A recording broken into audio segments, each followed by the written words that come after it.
मेरे पास में कम से कम 2400 से ऊपर स्नेक रेस्क्यू है और 30 से अधिक मैंने क्रोकोडाइल रेस्क्यू किए हैं। गवर्नमेंट हमें पेमेंट दे रही है। आज की तारीख में हम बहुत अल्प वेतन भोगी है। आबू रोड के अंदर ही डे केयर सेंटर थैलेसीमिया के लिए बनवाया। ये हमने बना रखे हैं स्नेक के लिए, और भी है। यहाँ पर मैडम ने जो रेस्क्यू किए है वो फोटो है। उनके यहाँ पे अंदर जाने के लिए घोंसला भी है और ईयर पासिंग के लिए भी है।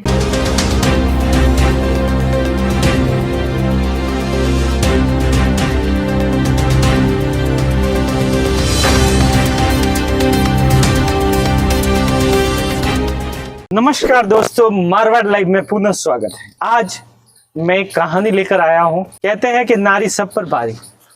आज मैं आया हूँ एक ऐसी वनपाल से मिलाने के लिए जो महिला है, माँ है।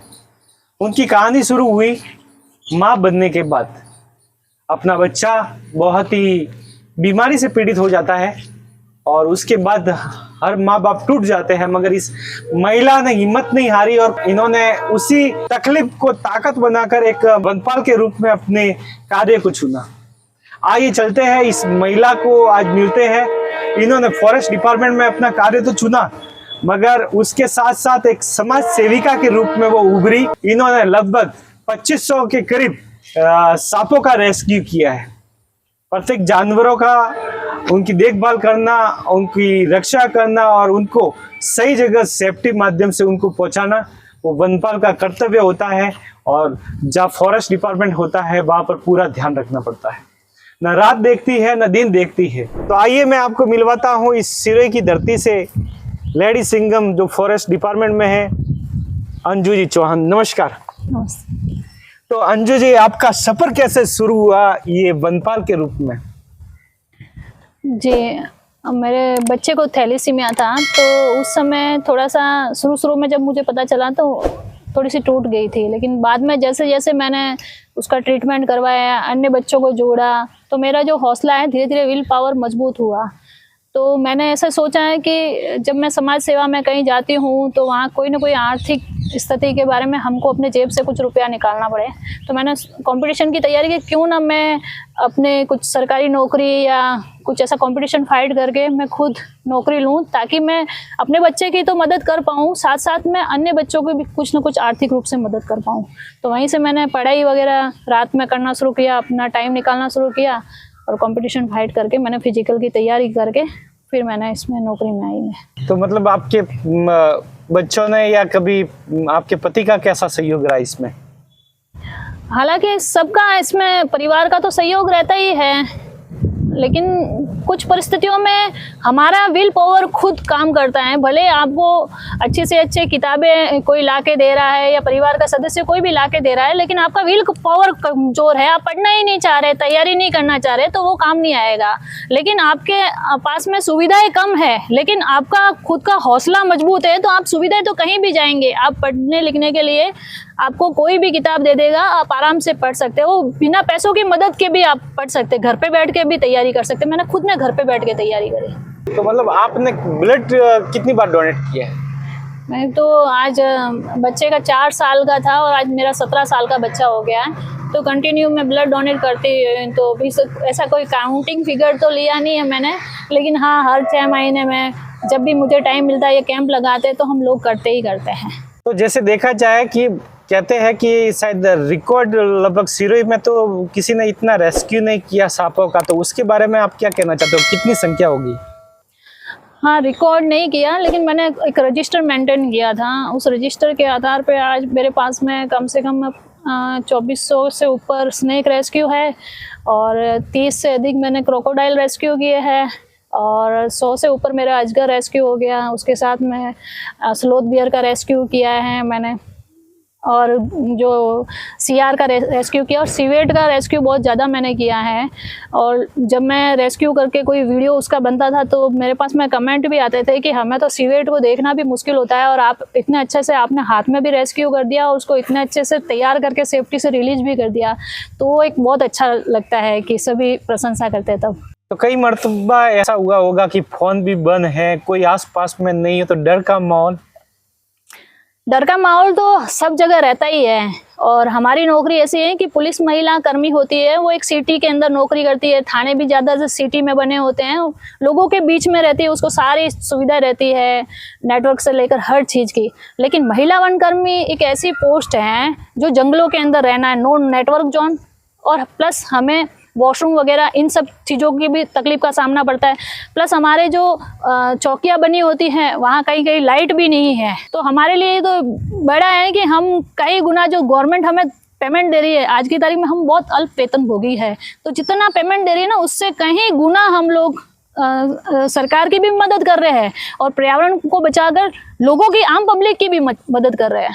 आप वाइल्ड लाइफ के लिए क्या कर रहे हो? वाइल्ड लाइफ के लिए जो रेस्क्यू आते हैं उनको रेस्क्यू करते हैं, प्लस रेस्क्यू करने के बाद में उनको प्रॉपर ठीक हुआ नहीं हुआ डॉक्टर की टीम को दिखाते हैं। ठीक होने के बाद में फिर उसको जंगल में हम लोग रिलीज करते हैं कि उसका वातावरण कैसा है, कहाँ उसको रिलीज किया, उसके डिसीजन लेने के बाद में करते हैं।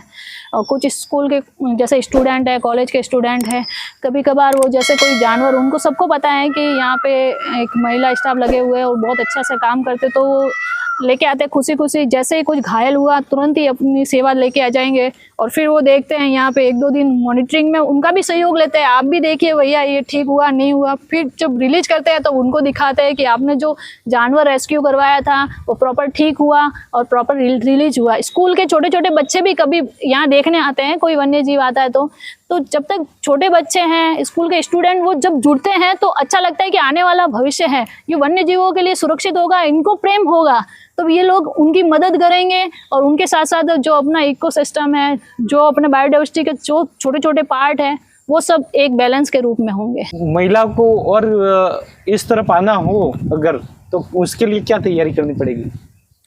देखिए, तैयारी की कोई उम्र नहीं होती है। हालांकि गवर्नमेंट ने कुछ आयु सीमा सरकारी नौकरियों में आने के लिए तय कर रखी है। तो जैसे मेरी उम्र हो गई थी 25 साल के आसपास, 28 साल के आसपास हो गई, तो मैं अगर हिम्मत हार जाती उस समय कि मैं ऐसे सोचती कि मेरा बच्चा भी बीमार रहता है या थैलेसीमिया है तो मैं उसको नहीं कर पाऊँगी, लेकिन मैंने हिम्मत नहीं हारी, तो अपने बच्चे के लिए भी किया और बच्चों के लिए भी कोशिश की, थैलेसीमिया वाले बच्चों के लिए। और उसके साथ साथ मैंने खुद नौकरी का रास्ता चुना। तो मैं महिलाओं से ऐसे करते हैं कि किसी भी उम्र में आपके अंदर हुनर है, मैं ऐसे नहीं कहती हूँ कि सरकारी नौकरियों में ही जाए, लेकिन आप पेंटिंग करते हैं, आप अच्छा सिलाई करते हैं, आप ऐसी अच्छी कुछ एक्टिविटी करते हैं, तो आप किसी भी उम्र में आप उसको अपना जो टीवी देखने का टाइम है, टीवी देखने के लिए मना नहीं कर रही हूँ, मनोरंजन आप कीजिए, लेकिन जो 3-4 घंटे लगातार आप देख रहे हैं वो टाइम बचा लीजिए। बाहर बैठने के लिए मैं मना नहीं कर रही हूँ, लेकिन वो भी टाइम थोड़ा सा कम कर लीजिए। तो आपके हुनर में लगाइए, आपकी खुद की हॉबी को बढ़ाइए, तो वो काम करने से आपके परिवार में इनकम तो आएगी ही, साथ आपकी जो रुचि का काम करोगे तो आपको भी बहुत अच्छा रहेगा। तो आपके बच्चे को ये बीमारी लगी, उसके बाद आपने इस बीमारी के लिए क्या और साधन और क्या प्रयत्न किया? जब मेरा बच्चा 4 साल का था तब मुझे पता चला कि इसको थैलेसीमिया है। तब मैंने कुछ हॉस्पिटल जाना वगैरह, तो हम यहाँ नहीं हुआ, मेडिकल कॉलेजों में गए, दिल्ली एम्स में गए, तो जगह जगह जाके कहीं 22 लाख का ऑपरेशन बॉम्बे रोड बता रहे हैं, कहीं इससे भी महंगा ऑपरेशन बता रहे हैं, कहीं कह रहे हैं कि यहाँ इलाज ही नहीं है, आपको विदेश में जाके इसका ट्रीटमेंट करवाना। तो वो परिस्थितियाँ मैंने सोची कि मैं तो पढ़ी लिखी हूँ और मैं इस बीमारी के बारे में थोड़ा बहुत नेट्स के जरिए, क्योंकि यहाँ के लोकल डॉक्टरों को भी इतना अच्छा नॉलेज नहीं था उस बीमारी के बारे में, तो नेट के जरिए कुछ जानकारी जुटा पा रही हूँ, समझ पा रही हूँ बच्चे को क्या खिलाना है, किस समय दवाई देनी, क्या क्या अवेयरनेस करना है। और जो लोग ऐसा हैं जो माँ बाप पढ़े लिखे ही नहीं हैं, वो लोग कैसे हैंडल कर पाते, तो ऐसे लोगों को मैंने ढूंढा, तो मेरे ज़िले में भी बहुत सारे मिले मुझे, तो मैंने उसके लिए प्रयास करके एक आबू रोड के अंदर ही डे केयर सेंटर थैलेसीमिया के लिए बनवाया, और आज 44 से अधिक बच्चे हैं जो बिल्कुल निःशुल्क सेवाएं ले रहे हैं। उनके लिए एसी हॉल है, खेलने के लिए अलग व्यवस्था है, उनको खाने की सामग्री भी वहीं से मिल रही है, ब्लड ट्रांसफ्यूजन फ्री है, दवाइयाँ फ्री है, सारी सुविधाएं, और प्लस काउंसलिंग भी उनके परिवार में कि उनका ऐसा दूसरा बच्चा पैदा नहीं हो। तो सारी चीज़ें, मुझे नहीं लगता कि राजस्थान में कहीं ऐसी इतनी अच्छी सुविधाएं मिल पा रही होगी। कभी आपको मौका मिले तो आप ज़रूर देखिएगा थैलेसीमिया डे केयर सेंटर में। तो वो बच्चे हैं तो अब मेरे से जुड़े हैं, मैं उनसे काउंसलिंग करती हूँ। जैसे मैंने मेरे बच्चे का अच्छे से इलाज करवाया तो बच्चे खुश होते हैं, अच्छे उनके पेरेंट्स भी दुआएं देते हैं, तो एक अच्छा लगता है कि जो मैंने सीढ़ी से मैं चढ़ी थी, तो वो एक अच्छे रास्ते में। मेरा यही मकसद है कि जितने थैलीसीमिया के बच्चे पैदा हो रहे हैं उनकी संख्या घटे और धीरे धीरे जीरो पे आ जाए अपने सिरोही जिले में। आप अपना प्रेरक किसे मानते हो? मैं अपना प्रेरक है ना अमित सिंह जी दियोल सर को मानती हूँ कि आज 14 साल पहले वो मुझे मिले थे और हम दोनों ने एक ब्लड कैंप में अपनी जर्नी शुरू करी थी। और उसके बाद में धीरे धीरे हम लोग बहुत सारी social activity wild life animal के लिए भी करी हमने, और ये पशुओं के लिए भी करी हमने, और ब्लड कैंप भी लगाए, मानव सेवा, स्कूलों में चप्पल कॉपियाँ बांटना, ट्राइबल बेल्ट में बहुत सारी एक्टिविटियाँ करी। तो अच्छा था, आज हमारे बीच में 1 साल से वो नहीं है, तो हमने 15 अगस्त के दिन उनके लिए एक रक्तदान शिविर का भी गोयली के अंदर आयोजन किया है। हम अंजू जी देखना चाहेंगे कि आपने जो बच्चों के लिए तैयारी की है, जो चित्र बनाए हैं जैसे चिड़ियाओं के लिए बनाए हैं, तो वो हम आपके माध्यम से देखना चाहेंगे। जी जरूर। तो आप देख सकते हो कि पशु पक्षियों के लिए तैयार किए गए। तो मैडम ये ख्याल कैसे आया आपके मन में? ये हर बार अपन देखते हैं कि अपने यहाँ पे चिड़ियों की संख्या है, गौरैया जो घरों के अंदर रहती थी। आजकल हमने ऐसे घर बनाना कर दिया है कि हम लोग कुछ छेद रखना भी नहीं चाहते हैं। और ये हाउस स्पैरो का, इसका जो घरेलू चिड़िया का जो है, वो हमेशा वो छेदों के अंदर बनाती है, अपने घरों के आसपास ही वो सर्वाइव करती है। तो उन चिड़ियाओं के लिए घोंसले आज की तारीख में है नहीं बनाने के लिए, तो मैंने जो वेस्ट मटेरियल है लकड़ी, ये कागज़ के, उनके ऊपर प्लास्टर ऑफ पेरिस थोड़ा सा लगा के, और उस चिड़िया के जैसे वो दिन में आराम भी करे, तो वो कपल में जैसे रहते हैं, नर और मादा दोनों बैठ सकते हैं यहाँ पे। उनके यहाँ पे अंदर जाने के लिए घोंसला भी है और ईयर पासिंग के लिए भी है। तो ऐसे स्कूल में बच्चों को हम मोटिवेट करने के लिए मैंने खुद ने अपने हाथ से बनाए और बांटे भी है।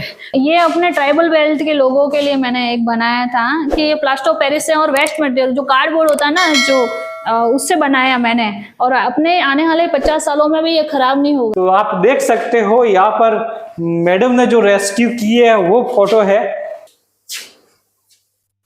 ये मैडम ने अपने हाथों से रेस्क्यू की है। ये यहाँ पर जितनी भी प्रजाति है ये इन्होंने मैडम ने रेस्क्यू की है।